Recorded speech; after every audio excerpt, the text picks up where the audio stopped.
Employment benefits kept her afloat until someone, somewhere, took all of her money. When I looked at my statement and went, all my money's gone. Diane suddenly found dozens of mysterious charges on her EDD account, many of them from a company in Africa. What is this? Who go host West Africa, South Africa? Like, I don't know. All she knew was her unemployment benefits were gone. $7,000 taken out of my account. It hurts. Diane immediately called Bank of America. House Representatives already signed a bill that includes $1 trillion in spending. Biden is ready to pass new legislation, and the bill has several provisions that will affect millions of Americans. Americans can expect to see a drastic change in their benefit checks, and according to the White House, the House of Representatives already passed a sweeping $2 trillion bill. It will keep the government funded from this year to next. The bill passed 225 to 201, with Republicans supporting the bill and with Democratic Representatives Alexandria Ocasio-Cortez voting no. Still, Joe Biden, who sent a statement just after the passage that he signed the bill into law as soon as it reached his desk, applauded its bipartisan support. Biden signed the short-term funding bill into law today, officially averting a government shutdown. This is the most important stimulus check, Social Security news, and SSI and SSDI information that I want you to know, so continue watching because you don't want to miss out on. More money is coming to American people.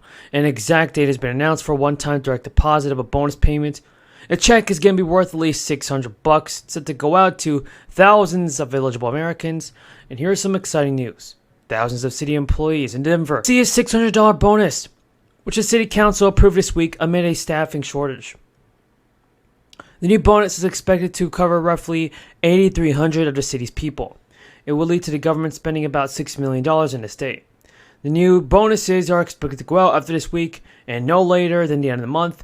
Additional funds will go to residents across the state on January 31st, and also with $750 going to individual filers and $1,500 for joint filers as well. The council measure is expected to cover 5,700 of the employees, with the Department of Human Services and the city's airport handing out bonuses separately.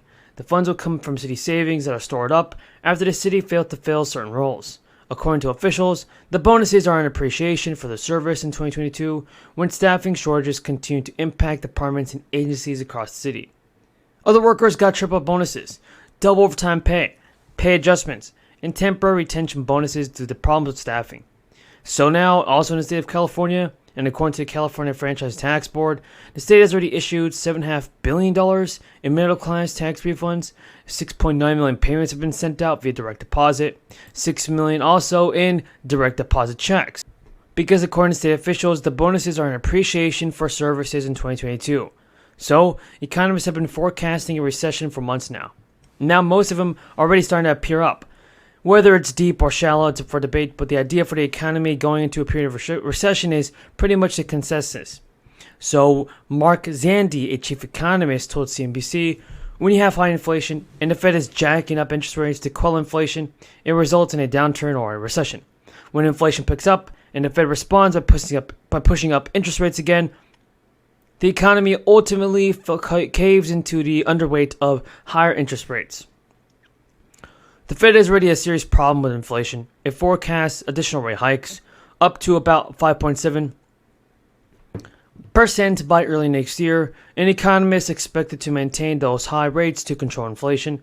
Those higher rates are also already taking a toll on the housing market, with home sales down 35% from last year in November, and also the 10th in a row of decline. 30-year mortgage is close to 7%, and consumer inflation was still running at a hot 7% annual rate in November. A recession is considered to be a prolonged economic downturn that broadly affects the economy and typically lasts 2 quarters or more. But if any factor is severe enough, the National Bureau of Economic Research could declare recession. For instance, the crisis in 2020 was so sharp that it was determined to be a recession, even though it was very short.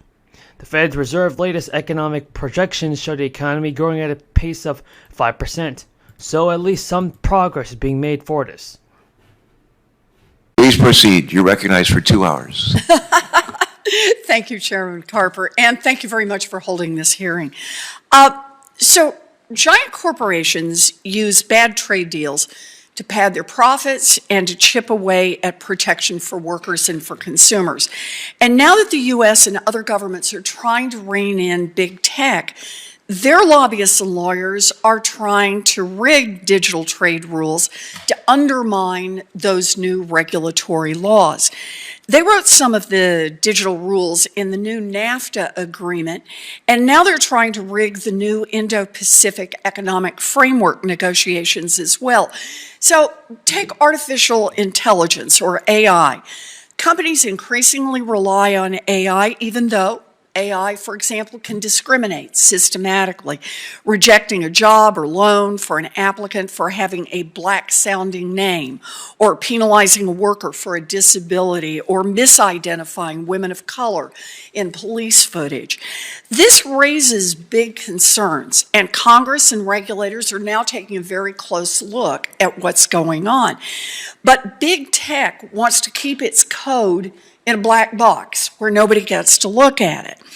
Mr. Woodall, you're the policy director at the AFL-CIO Technology Institute. You are an expert on digital trade.